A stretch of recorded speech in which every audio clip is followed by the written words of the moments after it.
Yeah, hello everybody, and welcome to our next hackathon live session. And today we have Oleg Šelajev again from the Oracle GraalVM team. Hey Oleg, welcome. Great to have you again. Hi, Marcus. I'm glad to Hi, be here. cool. Oleg, last time in the last session, we talked about GraalVM polyglot programming. This was very interesting stuff. But I think, I believe the topic of today, GraalVM native image, this is the most important thing for Java developers, right? Well, one of the most important things, right? GraalVM is a large project, and Yeah. it's one of the most exciting parts of GraalVM, and one that the community has embraced with the most interest. So I am sort of very vaguely remembering what I presented last time. So I will go from scratch because it was last year, and last year was a blur, and I would expect that many people would rather forget it altogether. So I would assume that there is not a lot of common background, and we quickly go through the most important things about native image, how it fits into the GraalVM like general big picture, how you can use it, what it does, like some basic things that you need to understand to use it sort of effectively, or at least not to pull your hair when you're trying to use it and it kind of yells at you. That sometimes that happens, right? And then I would like to show you a few examples, which would kind of help you. They will illustrate some more not technical, some more uh, some parts of native image, right, and how to work with it that create the most confusion, right? I've seen people try to use it for quite a bit, right, and then I I think I understand what is not confusing, but what is new, what you need to like, what knowledge you need to internalize so you can effectively kind of use it and solve problems with it, right? So let's start. I'm going to show a few slides, and then we're going to do a couple of demos. I'm going to show my desktop here. You should be seeing my PowerPoint here. If you're not, somebody will tell me in the chat. I will keep an eye on the chat, right? Because I would like to absolutely be able to answer your questions real time. So if you have any questions, right, or if something is not very clear in what I say, right, just be free to ping me. Right, let's go. Right, so GraalVM native images explained. It's a technical presentation, so don't make any forward-going business decisions based on it. And no, since we're talking about native image, it's also kind of prudent to kind of note that it is available under the early adopter technology, which means, in my own words, that it can change in the future in a way that it will, like, there could be significant further changes, right? So specifically, it usually targets the compatibility of things, right? So GraalVM altogether, right, is a high-performance polyglot embeddable runtime, and native image plays an essential part of that, right? It actually powers. Very often, people think that native image is just for the cloud deployments, right? But it actually powers all three of those important promises that GraalVM makes. It powers performance, it powers less polyglot, but it powers embeddability as well. And we're gonna get there shortly. So if we look at GraalVM and its main value adds for the Java developers, right, for people who are writing programs in any JVM language, actually. So again, I'm gonna loosely use Java when I mean Java or JVM languages. So if it compiles to Java bytecode, we're gonna call it Java, right? just for simplicity. That's not precisely accurate, but don't hold it against me, right? So this thing in the middle here is what we're gonna concentrate on, right? The ahead of time compiler called native image that can take your application and produce the native binary out of it, right? So there is some analysis, there is some compilation happening, and it can do that ahead of time, meaning it can do it before you actually start running your application. So, and this facet of this side of GraalVM, sorry, is equally important as the optimizing compiler. Right? The compiler is actually powering both things. So it's a just-in-time compiler, but it can also be used in the ahead-of-time compilation mode. So it's also used in the native image. If you want like a kind of one quick outlook on what native image can do and which capabilities it actually supports, we recently published a quick reference for GraalVM that you can find on the Medium blog of the company. And there is like a small part, like not a small part, actually, a decently large chunk that talks about native executables and lists the options that can help you maybe give a better outline what it can do, right? So literally, you can take that and go to town with trying out different options if you want, or read the descriptions. But what native image gives you? Native image gives you a different performance profile from the JIT, right? The native image gives you startup speed, low memory footprint, and packaging, which is very important for certain classes of applications. So one class of applications where those three characteristics are perhaps more important than the peak throughput or reduced max latency, which are a little bit less pronounced when you compile the application ahead of time, at least with GraalVM native image technology. So in the cloud, somewhere where you manage your services in the automatic manner, so you don't know where your services will be actually started. You don't know where your services, whether they will be used extensively or just for a short period of time. And you don't want to over provision.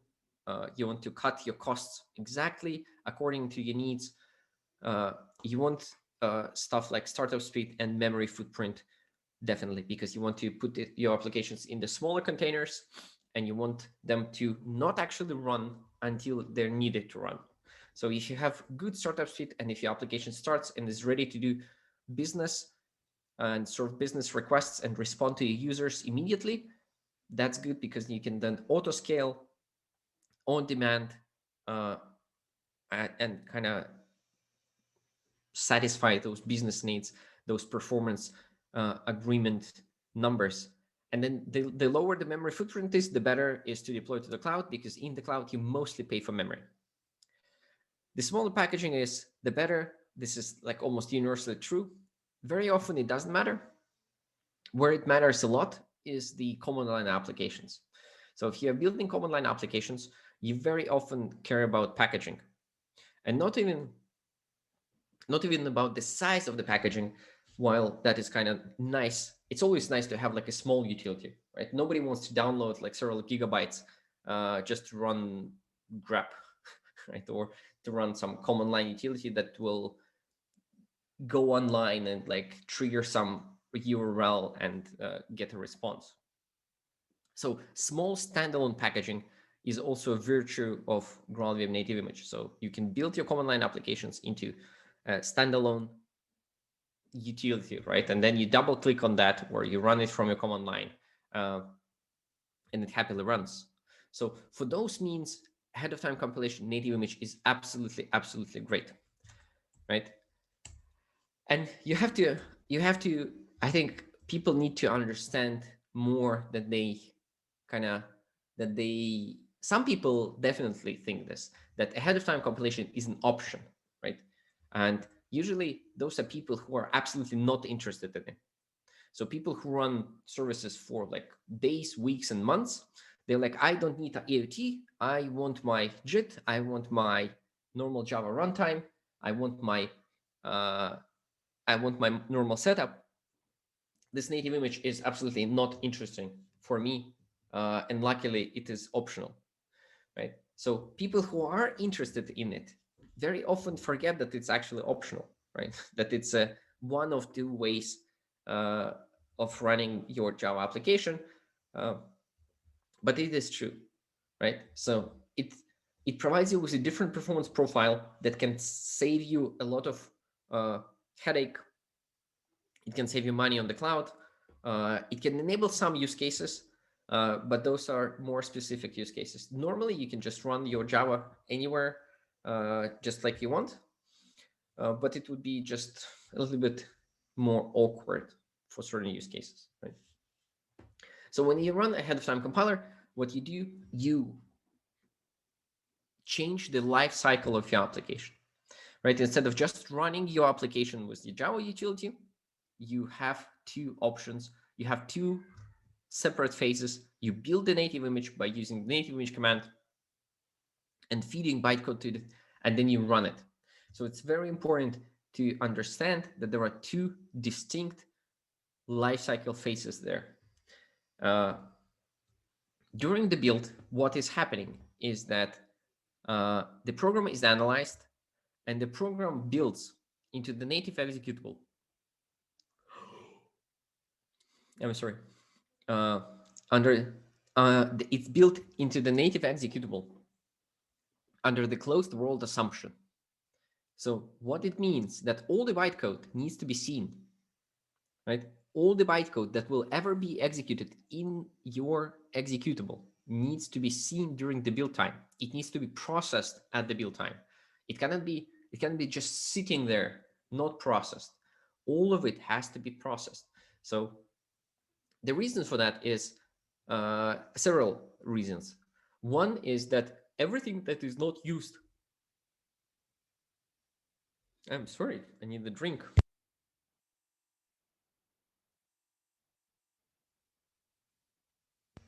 Everything that is not used will be removed and not included into the final executable. That is very important. That reduces the size, that also reduces the compilation times, and that also reduces the security, like it enhances security in the sense that code that is not there cannot be exploited. So only the code that actually will be run in your application or could be run in your application will be included. Additionally, it allows us processing all at once, allows us to have aggressive AOT optimizations, which means we can very often make decisions knowing some things that will not be otherwise known without the closed world assumption. For example, if there is we can maybe eliminate some null checks. If we know that there is no place in code that calls this particular method passing nulls, we probably can remove the null checks. And of course, it allows us to save on the class loader and bytecode interpreter and all those other infrastructural necessities, because if the code is processed, there's no additional code loading. We don't need the class loader. So the trade-off of the closed world assumptions like that is that no new classes will be loaded at runtime, right? If everything has to be processed at the build time, and if we remove the class loaders, everything has to be there. No new classes can be loaded at runtime, which could be also a good thing, but it's an explicit trade-off. And the second part is, which many people stumble upon, is that when you analyze your code statically and you want to process all of it, some dynamic parts will require configuration. This is mostly about some functionality in the language that is inherently dynamic. So stuff like reflection, stuff like including the resources, stuff like generating proxies, which can be done at runtime, stuff like calling native libraries. Those things cannot be fully understood by statically analyzing your code, right? you can never be sure which resource will be called, because the resource name, for example, could be passed as the parameter, the, like, I don't know, HTTP request parameter, and then you would like to sort that file. So you need to help the static analyzer to tell which resources you need to include in the binary, right? So some dynamic parts needs to be configured, and I will show an example. I will show an example later how to do that in the best possible way. In the best possible way. Actually, I maybe will show two examples, right? Yeah, if I will forget, just remind me that I wanted one example about reflection and one example about the method handles. I think they're kind of useful. They're both useful in different ways, right? So dynamic parts needs to be configured. The configuration is a JSON file.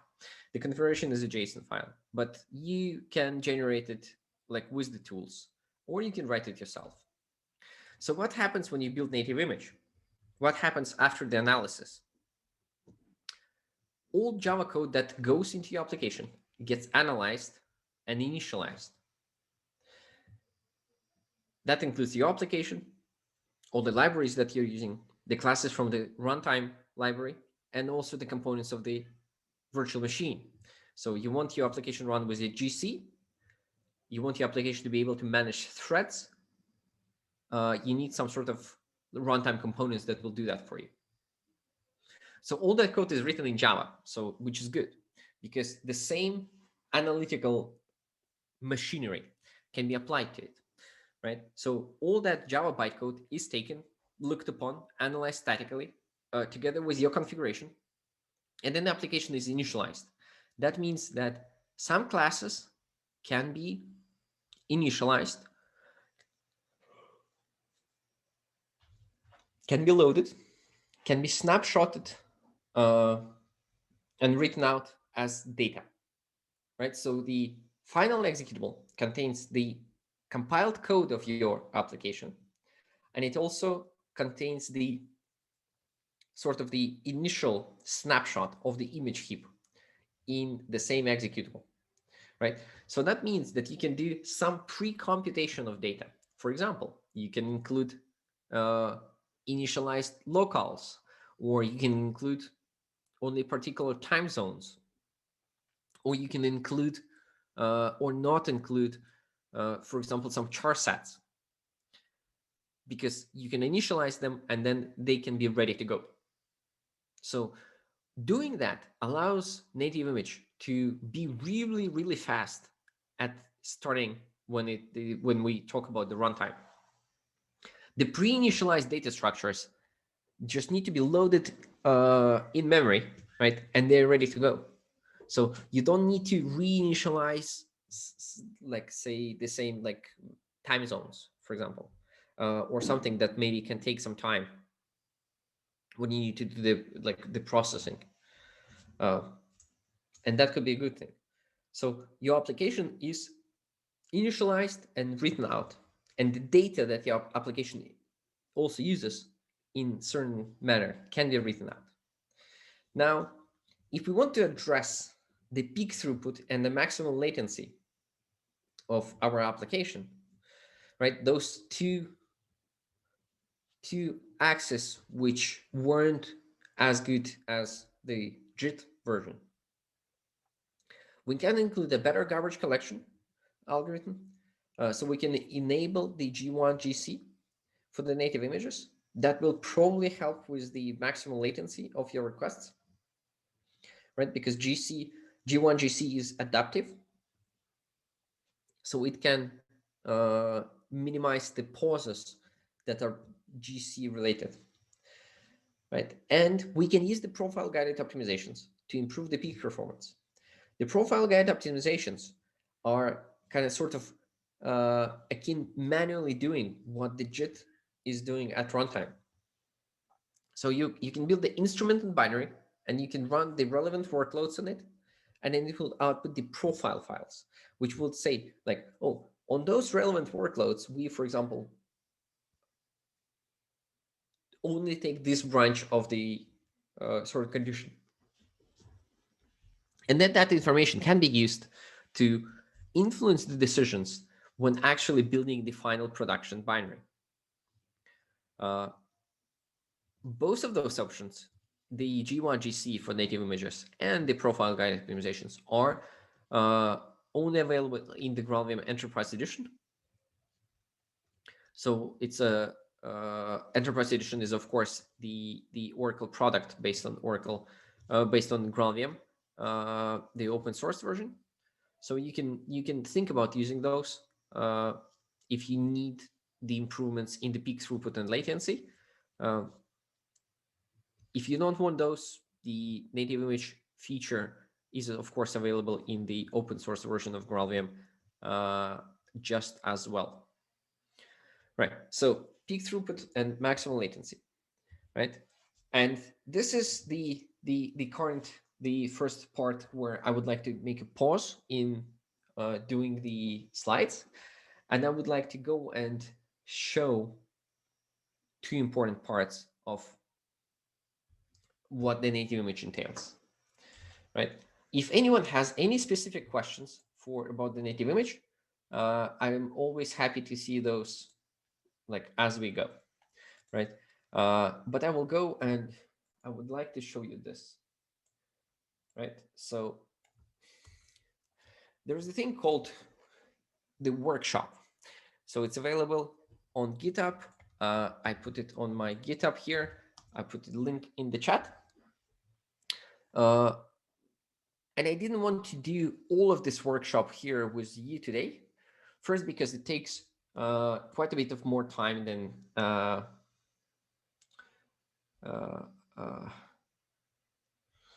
quite a bit of time more than we currently have.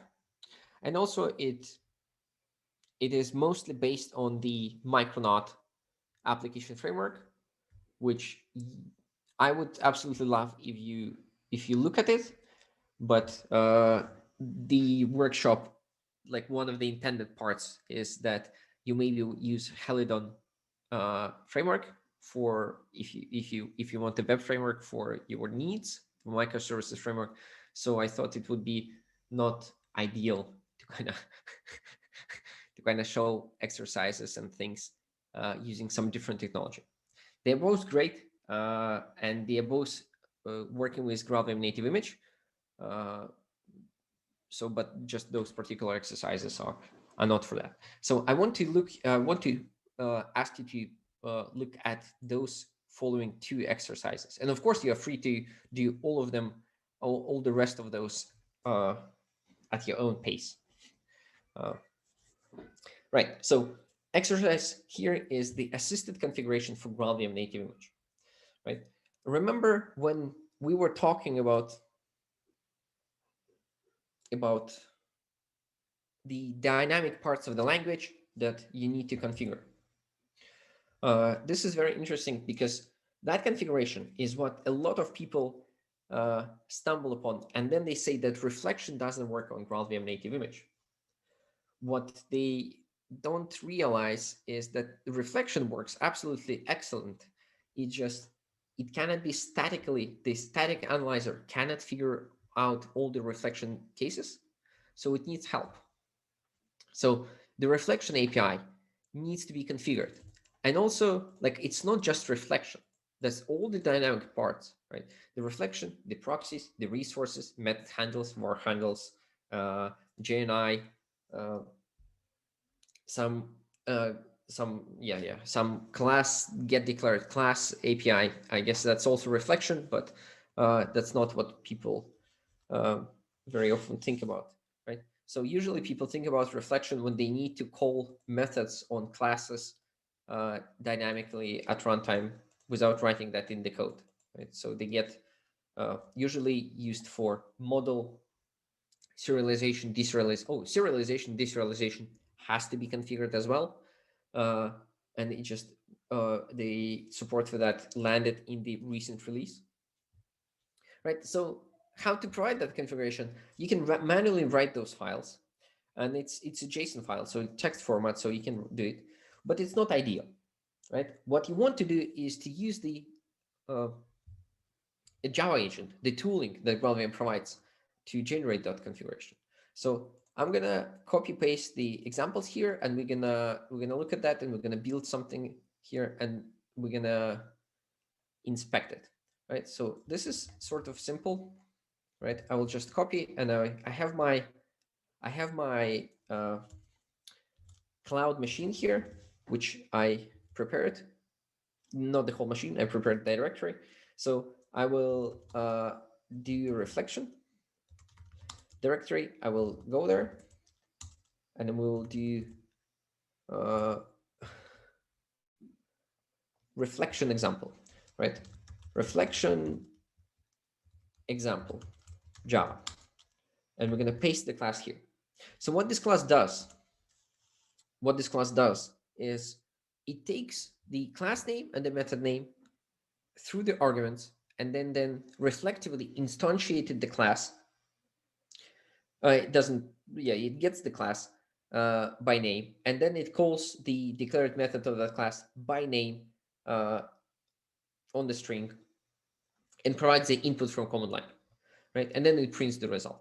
So this example, literally what it does, it takes strings that you pass, and it converts that strings, and based on the contents, it calls a certain method in a certain class, right?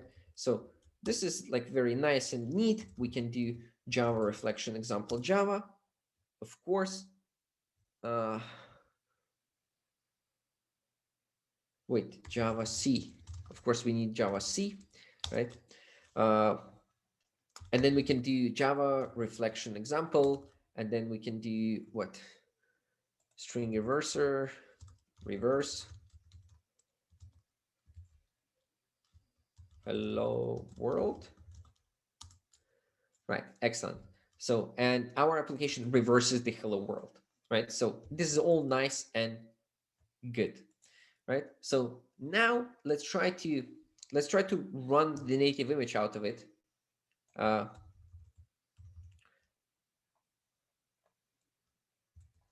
Let's try to run the native image out of it with this command, right? So this is how you build a native image. You do the gu list or gu install command. Gu is, of course, the GraalVM updater utility, and you look for the component called native image, and then if necessary, you do gu install native image, and it will download the jar file that is the executable component. It's not executable, that the component, and then it will place the jar in the correct place within your GraalVM installation, and then you will have the native image utility available. So when I do native image dash version, I double dash version. This is my, see, you always can see the Java developer by a single dash version command, right? So you see that native image works. It's on the class path. It actually sits in the same GraalVM distribution directory bin folder as your other Java things. So what you can do, you need to feed your Java classes to that native image, which is what you do like this, right? You specify the classes. You can also specify the class path property. You can also specify the jar if you want. And there is a ton of configuration options available that you need to kind of sort of understand what they're doing. But this is the basic example, right? You built your application here, and you want to process it and build into the binary that we run. Of course, native image also can build the shared libraries, so it doesn't have to be an executable. To build a shared library, you need to instrument your application. You need to use a certain annotation called C entry point on some methods. So those methods would be exposed, exposed to the outside world, right? So native image build takes a little bit of a time. For this very simple example with 3 classes, it took like half a minute. What is happening there is 2 things, right? So the analysis phase, this takes usually quite a bit of time. Building the universe takes a little bit of time. You need to parse it, you need to figure it out. so that those two take a little bit of time, and then the larger your application is, the more time it takes to build the universe. It also takes quite a bit of RAM, and then you need to compile this application. So your compilation also can take quite a bit of time. Luckily, it's parallelizable, so you can do this on a powerful machine, and then it doesn't take as much time. And you also want to give it quite a bit of memory, because if you don't give it enough memory, it will it will work slowly, because it will need the GC, and it will it won't be fast, right? And you also want to disable swap. If you build it in a Docker, for example, which very often you want to, because the build is operating system specific. If I want to build a Linux binary that I want to deploy to my cloud or to my Docker, I need to build it using the Linux host. I cannot build it on a Mac. There is no cross compilation, because currently it uses native libraries from from your distribution. So when you have the distribution that is Linux based, it will use the native libraries for Linux, and of course you will get the Linux result. So let's see what it did. Let's see what it did. It did the reflection example thing, right? So okay, we do the reflection example. Wait, and then we do the same thing. String reverser, reverse hello world. I would be right.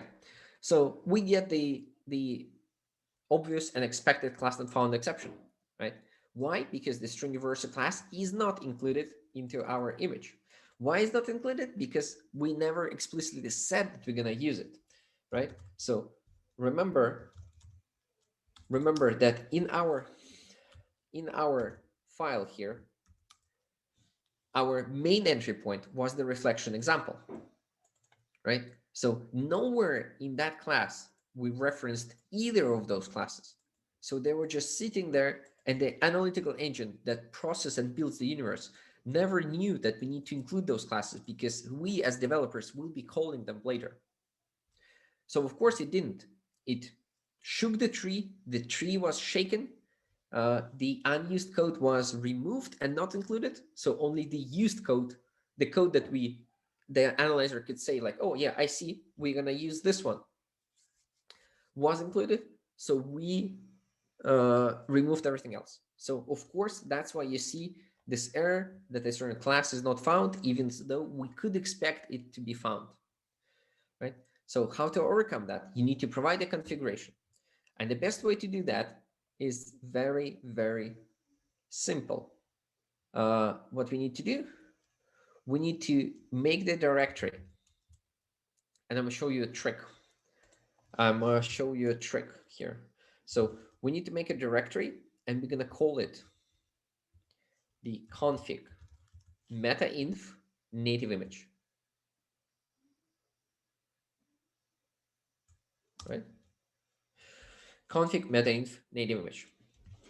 Very nice. We didn't have to actually call it config. Right? And then we're going to run this excellent command. Yeah, that's what serves me right for changing the commands. Let's explore this command. We call Java. This is our normal JVM. And we pass the Java agent option, agent lib, and we say that our agent will be native image agent. And we configure it. We configure the native image agent option with configurations, and we say the output directory should be this, right? And then we give our main class entry point, and then we pass the example what we're going to run. So we run this, right? It runs on the JVM, so it actually executes the reflection example string reverse hello. So it pastes that output, but what it also does, it creates the configuration in that folder. So we do config metainf native image, right? We see a bunch of files there. We will look at the reflection config, right? So the reflection config says that we want to include the class named string reverser and the methods reverse with the parameter times string. This is the method that we want to include in our native image, right? We didn't have to provide that configuration. And also what you can see here is that if we look at some other things, like for example, the resources config, right? It will be empty. Or if we do it, like we look at the serialization config, it also will be empty, right? So that's what it does, right? What else we need to do? What else we need to do? We need to cover all the code paths that we're going to use in our configuration, right? We want to use in our application. So obviously, if we run just this native image, if we build the native image with just this config, we'll include the string reverser, but we will not include the string capitalizer.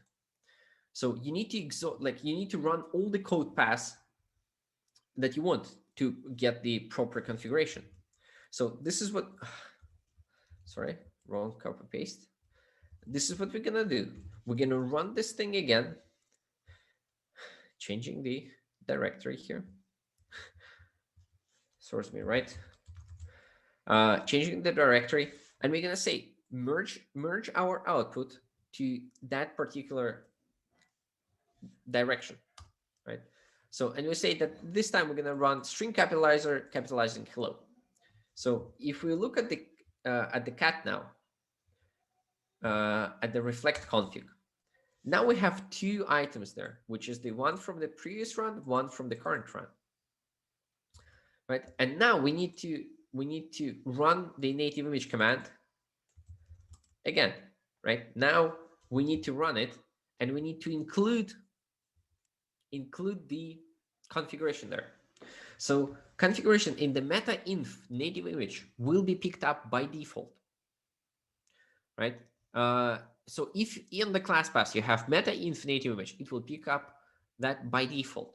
So the config file here, the config directory, kind of is not that. So what we need to do, we need to do class path. Wait, was it 2 dashes, 1 class path? 1 class path, right? And we say here, and also include the config directory, right? So this is very useful, especially when you run it on the jar files, because when you do like just -jar, then it will look for the meta-inf native image inside the jar file. So specifying a class path with the configuration is kind of a neat thing, right? So now we build this. Now it will need to wait for the same like half a minute. But the difference between the image that we're currently building and what we had before is that this one will include the config. This one will include the config.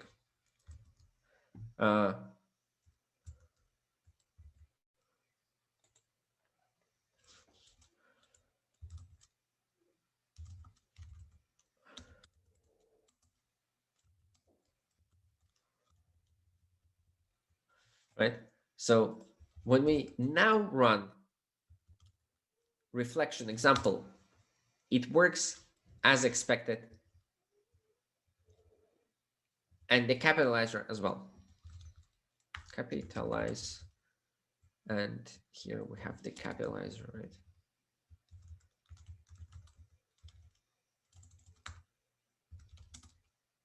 Woohoo! Excellent, it works, right? But the same way, if we do something silly, it will give us the, oh, I don't know, no such method exception on that class, just as we expected, right? So this is how you configure reflection and everything. You use the Java agent, and you just run your application to go through that code path. It's very convenient to do that from the tests. Because in the tests you kind of usually exhaust the code paths that you are going through. Sometimes you need to, I'm sorry, again, I don't think I have enough oxygen here. Sometimes you want to include all the classes in certain packages. So you need to edit that file manually, because like if that is the model that you know that you need to expose, you can run the native image assisted configuration agent once, and then you can just have it more of that. sort of the similar way, you just want to show you in a similar way you configure everything else. Resources, you specify the regular expression for the resources to include and everything. And then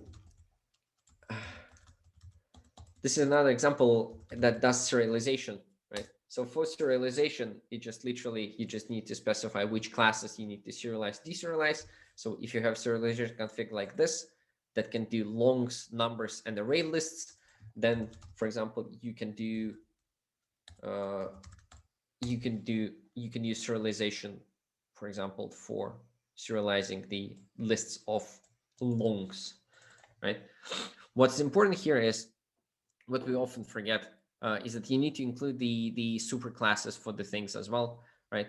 So if we want to compute the Fibonacci numbers and write them out to the file and then deserialize that and read it from a file, then we need to be able to actually do the list, array list, sorry, we need to do long, and long is of course a number.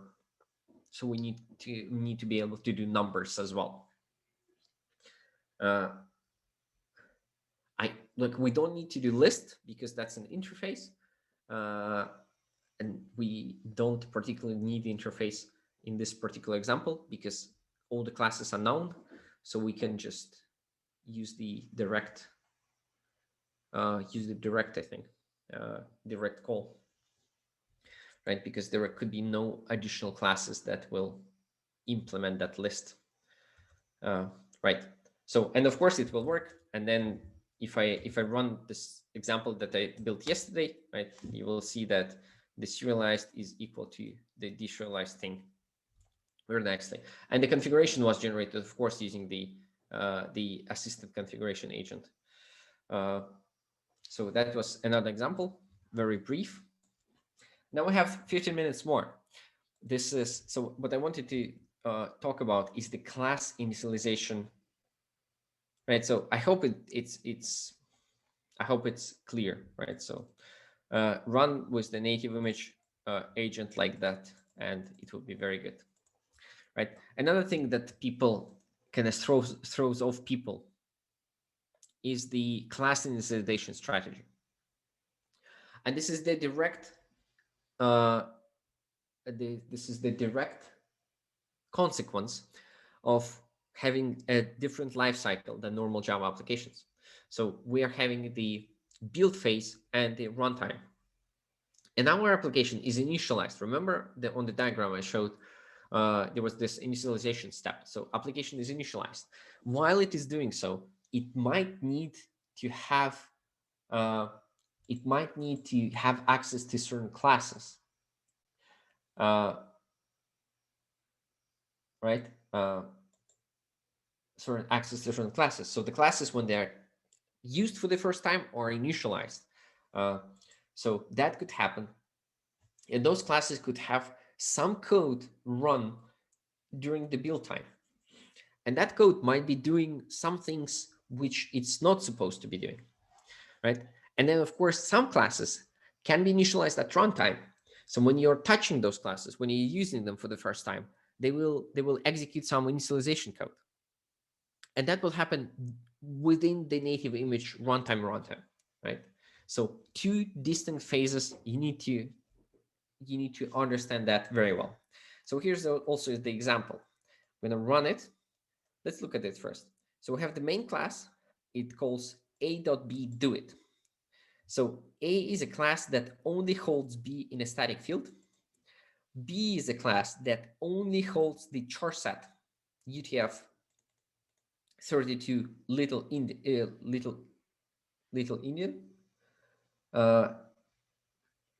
Anyway, it holds a char set and then it prints out that object, right? So this is an object of type char set. It is instantiated, it is assigned, then we call do it and we print it out. That's it. Let's see how native image can handle this, right? So let's go back. Class initialization strategy. And we go into that, right? And then we do main Java. and then we paste the class here, right? And we do Java C main Java, and then we do Java main Java, and it works, and we get that char set string back, right? So what happens when we run it with native image, right? Let's do it very, very quickly. What happens when we run it with the native image? Who can guess? Do you have any guesses? No cheating, no looking at the document. Just what's your guess? You can type in chat something. It will take like just 10 more seconds. So will it work? Will it work? This is the question. Type 1 in chat if it will work. Right. Let's call it. Let's call it here. Of course, it doesn't work. There is an exception in Initializer on the aclinit. Doesn't work. Unsupported char set exception, UTF-32LE. There is no such char set in the binary, and it cannot be initialized. So not all char sets are included by default into the native image. So we need to have to deal with that, right? So the easy way would be, for this particular example, is to use the option to add all char sets. However, like, this is not really educational, right? What is educational is that we can print the class initialization. We can print the class initialization. So what we'll do, it will do the build. It will do the build, but it will also expose and write out some information about the build that it has figured out, right? So it will print out a bunch of files, and then we're going to explore those files.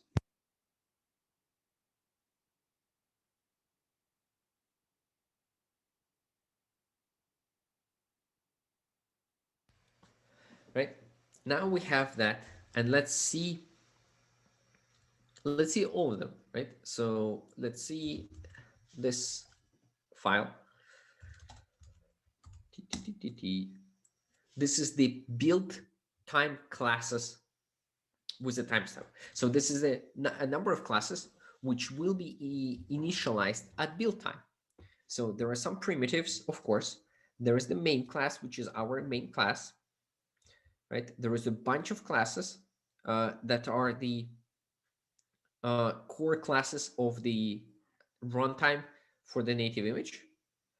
And somewhere at the end of this thing, I think somewhere at the end of this thing, no, what am I doing? A core, like a number of classes. Like our classes were, of course, were initialized at the runtime, because that's where it failed, right? So we can see the classes A and B are in the file in the report of the classes, which will be initialized at runtime.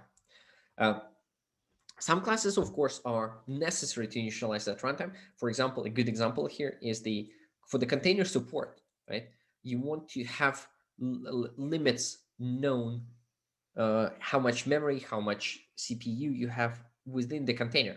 So for those, you need to have the classes that will be initialized at runtime, because you don't want to remember the CPU numbers and the amount of resources you get from the machine where you build the image, right? So those classes definitely show that, oh, I need to be initialized at runtime, because I don't want to have anything to do with the information. I'm so sorry. I don't know what's happening to me. The information that is available on the build machine, and also classes A and B. So this is exactly what happens. Our classes are initialized at runtime. So the cleanit, the static initializer of our method, of our class B, which initializes the timestamp, the time zone. What time zone? What's it called? The char set that initializes the char set is running at runtime. The char set is not included in the image, and it fails. How we need to do that, how we need to resolve that, we initialize our classes at build time, right? So we just literally say that we want to initialize those classes at build time, and it becomes a different story, right? So we build our application, and our classes are now initialized at the build time because we said so, right? So now we expect this whole thing to work. Which is kind of interesting because the classes will be initialized. So the static initializers of those classes will be run at the build time currently while we were compiling this. So when we will execute this, only the actual method that we call will be run, because the static initializers were already preparing everything. So we do main, and it should print us the two-string representation of our char set. Boom. It does exactly that, right? So what happened? The static initializer, let's look at the class. The static initializer of this, right? This part and this part, because those are static fields, and they are initialized immediately. So this code is a part of the static initializer. So static initializer run during the build time, which is a normal Java process. So it very nicely initialized itself, right? So now it just executes this line, and now it works very fast. Actually, see how fast it is. It's like super fast. It doesn't take any time at all. So this is how fast your microservices could start, in literally in milliseconds or dozens of milliseconds, rather than like a few seconds, what the JVM would do, right? So now the opposite of this example is here, right? If we want to, if your static initializer actually does something and saves some kind of objects which cannot survive this difference between the build time and the runtime. If you open files, if you create random instances, if you open network sockets, or if you start threads, when we write down the application, we literally don't know what we can do with it, right? You cannot write down the open file, right? Because it might not even be the actual machine where that file has to be read, because your application might be running in a different machine, right? So those files, those classes cannot be initialized at build time. Here's an example. We take our class A, right, and we add a thread that we start, and that thread will be sleeping, and then nothing more. And our class B will do the same, right? So I'm going to copy this, and I'm going to just run this again. So we do v main Java, and we do 100, we do 0gg, we do 100 deletes, right? And then we paste this code, and then we save this code, right? So now it's just the same thing, right? And then the correct with the thread. So now we do java main Java, right? Now if we build this the same way as before, we're gonna fail with the particular exception, right? So it will tell you that it detected a thread, and that thread cannot be saved. We are sort of running out of time, and I would like to show one more thing. So I hope that is not that is fine, right? So see, it says in the error, detected the thread. You cannot do threads. You can use the trace object instantiation to see where the thread was created. So it helps you to debug, and it prints you the trace here. That object was AT, which is the thread here, AT. So we cannot do the build. So of course, this class needs to be initialized at runtime. So if we initialize only the B class at runtime, then it will do that, and then it will correctly build and run and print the this thing, and then it will sleep for 30 seconds, and then it will print the name of the thread as we asked. And then of course you can just do the whole package. You don't need to do it class by class. So this is how you understand the class initialization, right? And the class initialization sort of propagates through static fields, right? And static initializers.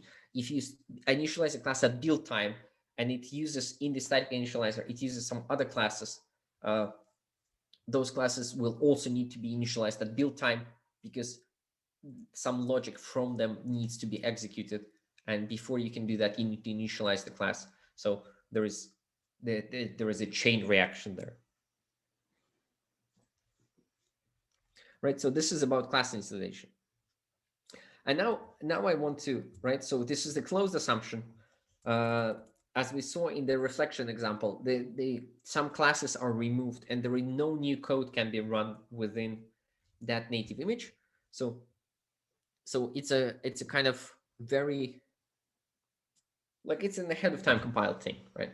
So some applications can work with that deployment option very easily. Some application cannot, right? So this is where we can add even more Java to that native image executable, right? And this is something that is experimental, and this is something that is possible literally since yesterday, right? We had the release of GraalVM 21.0, and a part of that release was the project for running Java on Truffle.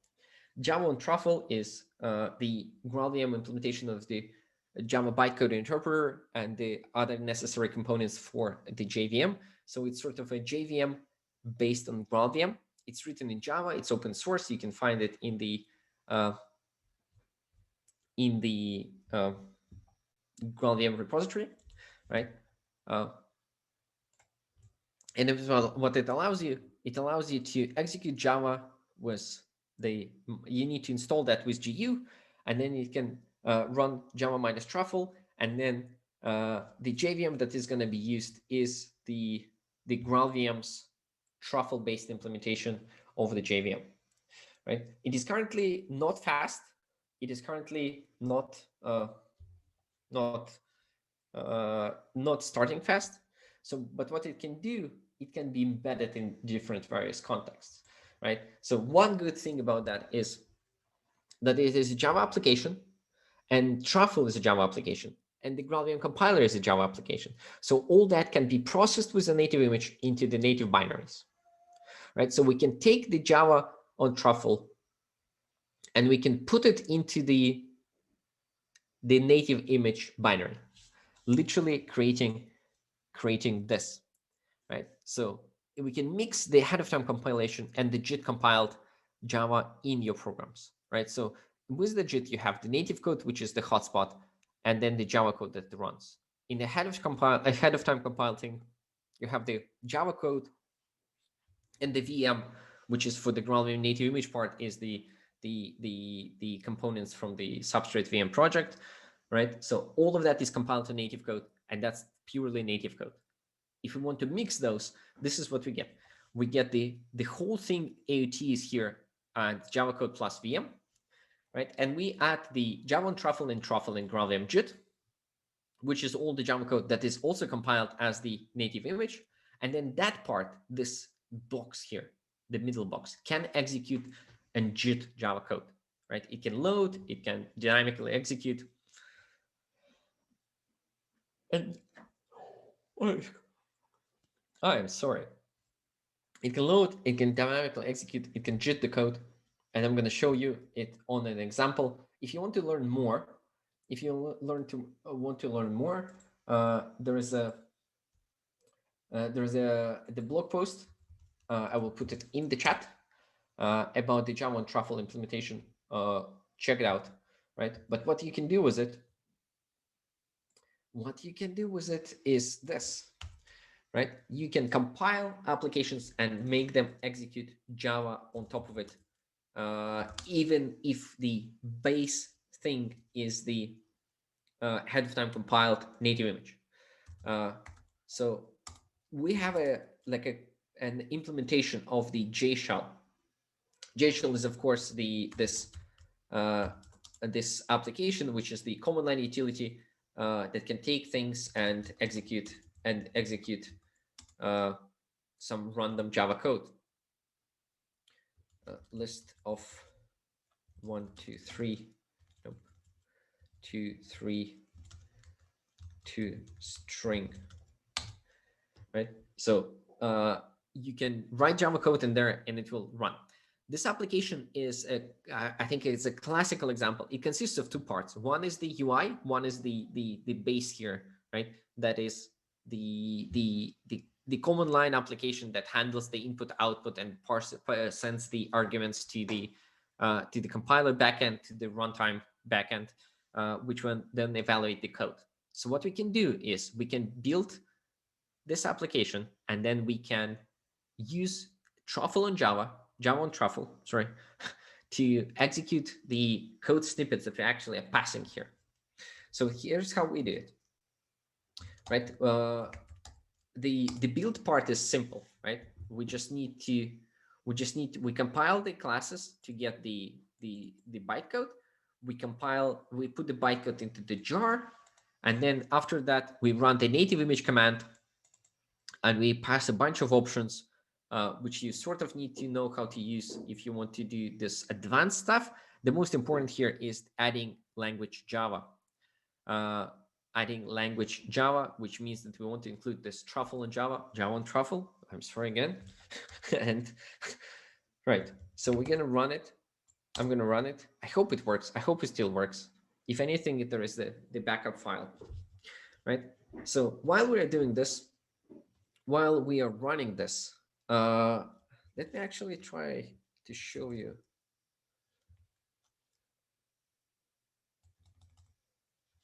Let me actually show you. This is the wrong. Well, why not? I'm gonna do it with the tunnel, but we JShell while that thing is running, right? So it will run for 100 seconds or something. What I want to show you is the source main Java espresso JShell espresso execution control. This is interesting. So this is the class that is implements the backend that will compile and run and do whatever the JShell thing does. How it's executed, like the glue code between the front end part and the backend part, and it literally it will be run in the Java on Truffle, so within the sandbox environment. And what it does there, it just loads the classes that we want to actually use from the JShell API. It loads those classes and then it just delegates them. Right? It just literally delegates to those things, and it just converts the bytecode from our host VM to our guest JVM to our our base Java that is compiled as a native image to our non-base Java that is Java on Truffle. Right, so now it's supposed to be done. It's not done yet. But the thing is, here, what I wanted to show is that it doesn't actually re-implement the whole application, right? It just provides a glue to glue those two different parts to go through this truffle boundary, right? Still compiles. See, it's sort of very simple. And since we're looking at this, let's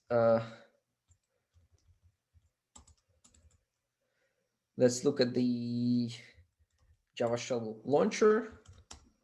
This is like literally the same thing, right? So this is the part that will be that is the launching the shell.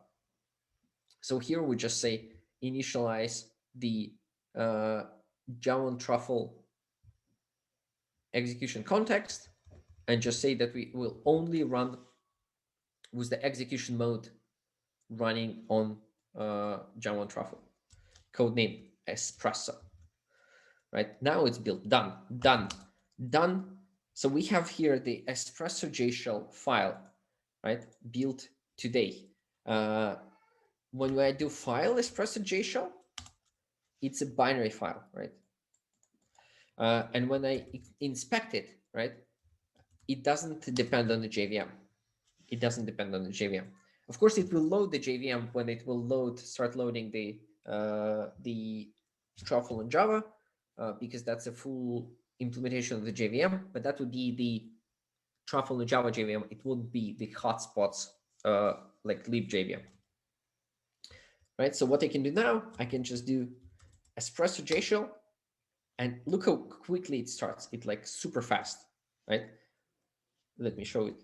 So this is the normal JShell. JShell. Right? It took a second. It starts in a second. And this is the Espresso JShell. It starts instantly. It's not instantly. It's a few hundred milliseconds still, because it needs to initialize and prepare the whole JVM, which is like the Java on Truffle. But they can still do things that I could do before, right? And I can do list of 1, 12, 23, 42 to string, right? And this is the thing to appreciate here is that this shell, this is the binary. This is the binary compiled ahead of time under the close the world assumption. So it could not know that I would call list of to string, right? Because that part was never included. So this execution of that, the thing that computes that string is dynamic, is Java on Truffle, executed inside that Espresso launcher, Espresso JShell launcher, right? And now just to finish this, wait, I went away from there, right? I will do this last thing. I will do the Tetris JShell, right? I want to show you this command.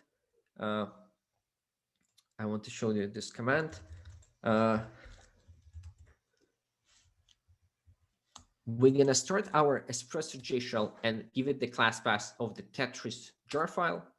So now we are the Tetris jar on the class path, and you saw how quickly that started anyway, right? So what I can do now, I can call into this Tetris.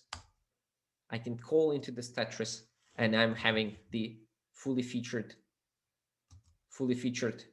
game.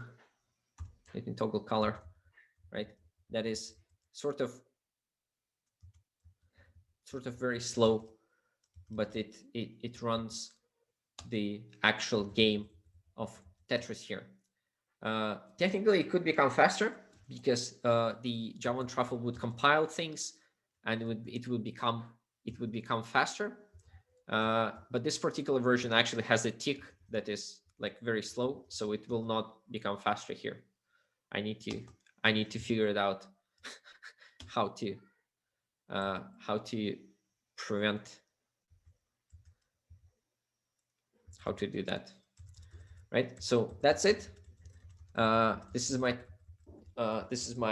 the last demo. So you can build native image, and you can add some dynamic Java in there, right? I want to see. Actually, never saw if it works or not. Yeah, it disappears. How cool, right? So that's it. Yeah. It conflicts between the Tetris and between the JShell for the input. So when the Tetris dies, the JShell also dies, but it works, and it loads new classes dynamically, and it's all good, right? So this is what I wanted to tell you, right? And now is time for questions, if you have any. So I hope it was informative, and I hope it gave you a few pointers how to prepare native images and what it can do further. Yeah, thank you, Oleg. It was really a great presentation and very interesting stuff.